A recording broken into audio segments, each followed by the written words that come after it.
Oh, 10 Mile Rock's coming up? Alright, we'll get that. 10 miles. It kind of looks like a horse come at those points. Well, at a sideways thing. What's your impression first few hours? Pretty cool. I can't wait for it to get bigger. How do you describe this heat? Pretty intense. But if you're wet, it's fine. Last night, you had a rough night and you don't even remember it. I remember part of it. Okay, here comes the rock.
After the big hole in the middle of the rapids, house-size hole.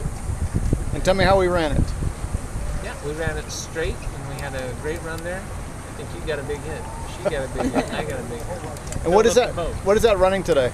We're running about 11,000. Is that common? Yeah, that's pretty normal water this time of year. So we had a good run there. More water, the better this time of year. Plenty good warm day for it, huh? Yep. I was like being on a slightly bumpy road. Let me get tossed up a little bit more. Can you imagine doing that in a canoe? No. That'd be a bad idea. What would happen? You'd probably die. You keeping cool? Oh, kind of. What is it you're doing to keep cool? Getting, dropping water in myself. What's the water temp? 48. How's that feel? Pretty darn cold. Cheers. Here's to the Grand Canyon.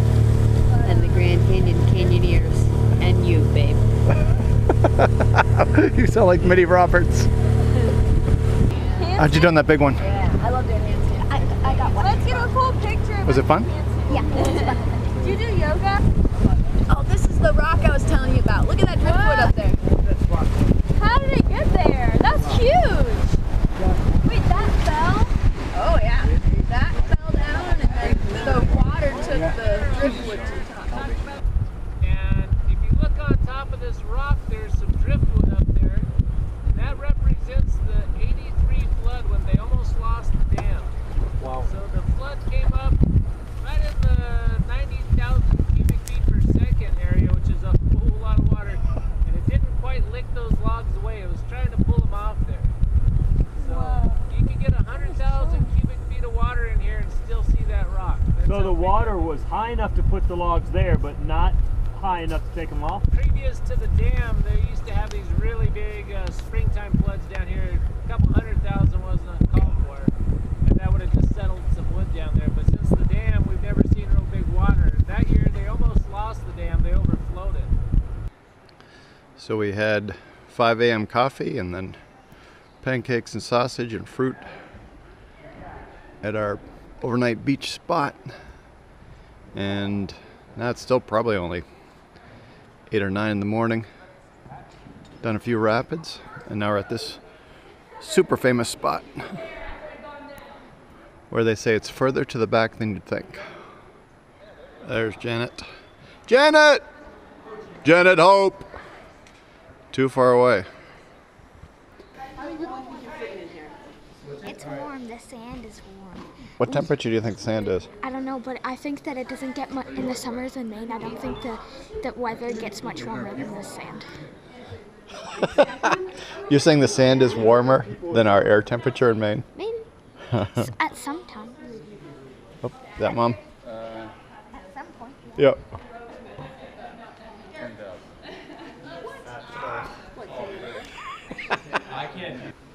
We haven't seen you since you decided to take the bow for the morning. What's it been? You're shivering. Has it been hard? I never ever thought I would say this in the desert, but I wish it would warm up 20 or 30 degrees. That is so funny to see you shivering. Because we were so crazy hot yesterday. It's just so cold. Do you want to sit in the back and warm up a little bit? I might. Yeah. It's crazy cold. He won't be shivering like this for very long. But he's literally shivering. Do you want to dry off? I'm going to get my towel out? Or do you think you'll be alright? That would be okay. I can't believe you're that cold. So tell me about being in the bow. You get so wet, you don't even ever get to drive off or dry off. Like your arms stay wet. Like there's always water droplets on you. As soon as you get even slightly warm, you're either in the shade or you get splashed. So I'm in the stern where it's a very comfortable roller coaster ride. What's it like in the bow? It's like a roller coaster where you get splashed by freezing cold water. It's just so cold. Yeah, what is it? High 40s, something like that? It's like winter. Yeah, yeah. Certainly way, way, way below 60-degree water. Oh, I've never seen you so cold in my life. This is the coldest you've ever been. It might be. You're the guy that swims Memorial Day at Old Orchard, and you're shivering. This is a terrible shirt. This thing really keeps you very cold. Because it's cotton, right? So we would never do this on a Maine rafting trip, but here it makes sense because it's going to be really hot soon. I can't wait.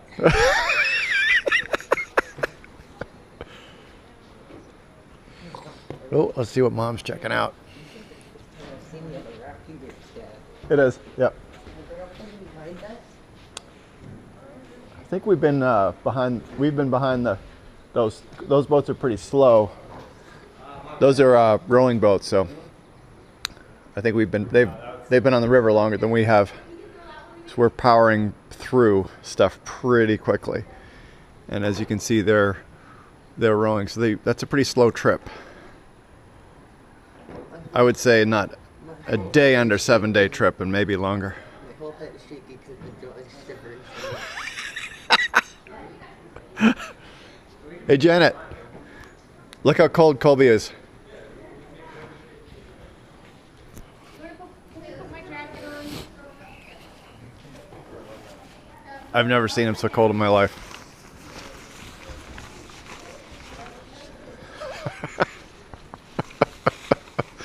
That's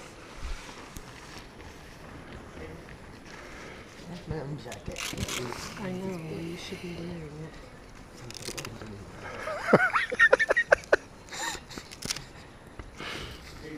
it. Show you my Grand Canyon haircut, super short for camping purposes. No muss, no fuss, no combing needed. Roll up out of bed. Colby got up out of bed like it was a Boy Scout camping trip. I was packed within 5 minutes. Yeah, you were ready to roll. So tell me about, we'll probably forget, tell me about what's in your dry bag so we can document the stuff you bring on this trip. Okay, like 5 or 6 plastic bags, and you fill those with clothes, and then you memorize what's in them. And so you can just kind of dump everything out and grab stuff, and it keeps the bugs out of it. Yep, hand towel instead of a regular towel to make it small. Yeah. And for footwear, You're fine with sandals. yep. But we also brought shoes to hike out. Yeah, to hike out. Longer hike. Yep. And we brought our backpacks with all kinds of ways to take water out. Rain gear, which Colby has not, we've not worn any rain gear yet. We decided that it's okay to get wet, with the possible exception of this this morning. But pretty soon we're in a heat wave, so it's going to be absurdly hot. I can't wait. Gonna be a- Let's hit 120. Yeah, well, it's going to be over 100, possibly 110 today. Hopefully not 120. But it's going to be warm. Hopefully 120 unless we're hiking. Right. If we're hiking, then keep it 100. This is the same Colby who was lethargic in a chair last night because it was so hot, doing nothing, saying, I could never live here, I could never live here. Maybe if I lived in a houseboat and like everything was cooled by the water. Right. Yeah, it's interesting. Closer you got to the river last night, the cooler it was. Oh yeah, I have something to document. Don't put a frisbee in a dry bag. If it's in a Roby, it'll bend the rubber. Oh, did you kill it? Yeah. We didn't think of that, did we? So it's on video, so it's documented. So we won't forget. Did not think of that when we were packing it. Dry bags and small bags kill a Roby frisbee. Right. Yeah, plus we, you often step on the dry bag to get the air out of it. Have to shove it down. I had to do that a lot because for some reason I couldn't pack it as tightly this morning. So a lot of families on this trip because it's a family-friendly trip. People here from state of Ohio, Pennsylvania, some local couple from Flagstaff. And there's Kelsey practicing her frisbee skills with Mom. And the Grand Canyon, the heat. The sun is nowhere near directly overhead yet at this hour, so we have had a far more shade today on our second day, our first morning, second day of the trip. Ton of shade, which has been pretty welcome after yesterday when it was so crazy cold. Another company is pulled in, so we got two different groups here now. So this is one of our guides. Can you tell us your first and last name? Hey, I'm Jason Stachurski. So Jason, tell me about how come Honda, and I'm a huge fan of Honda, the car. Oh, yeah. Have you been using Hondas before as the outboard? I have only used Honda outboards. Yep. So they're really easy to work on. Yep. And just a super functional motor. We rarely have issues with them. Most people run Hondas down here. No kidding. Yeah. So what kind of stuff goes wrong with a outboard in this situation? Are you losing props all the time? Yeah, prop is the most common, and then lower unit things. Maybe it stops peeing, so it stops the cooling system. Uh-oh. Which a lot of times you can just clean out the system. With What is it, sand? Yeah, sediment. Exactly. Wow. And we have more of that. As you can see, the river's a lot clearer right now. Yep. More in the monsoon season, whenever we have a more sediment-rich water, that you have to be focused on that. Yep. So, and then if you hit something hard enough, bending the drive shaft in the lower unit. That sounds not replaceable. Not out here, unless you have because we do carry a whole new lower unit that you can just undo 4 bolts, the drive linkage, pop it right out, and then pop another one in. Wait, are you saying you have a spare motor and a spare lower unit? Yes, you got holy. And we carry spare tiller arms. That's another one that breaks. That's a lot of spare gear. You could break the tiller arm. Yeah. Or it could just become worn out, the wires, and you can replace those. It's cool when we're going through the rapids. It's a different mentality of steering because I hear the engine getting revved a lot. So can you talk about how you steer this big rig, which is what, 38 feet? 36, right in there. Each one has its own personality. Big Mono is about 36. So, it's all in the setup. You use the motor to get you where you want to be, and then you sort of let the water do the thing once we're in the rapid. Yep.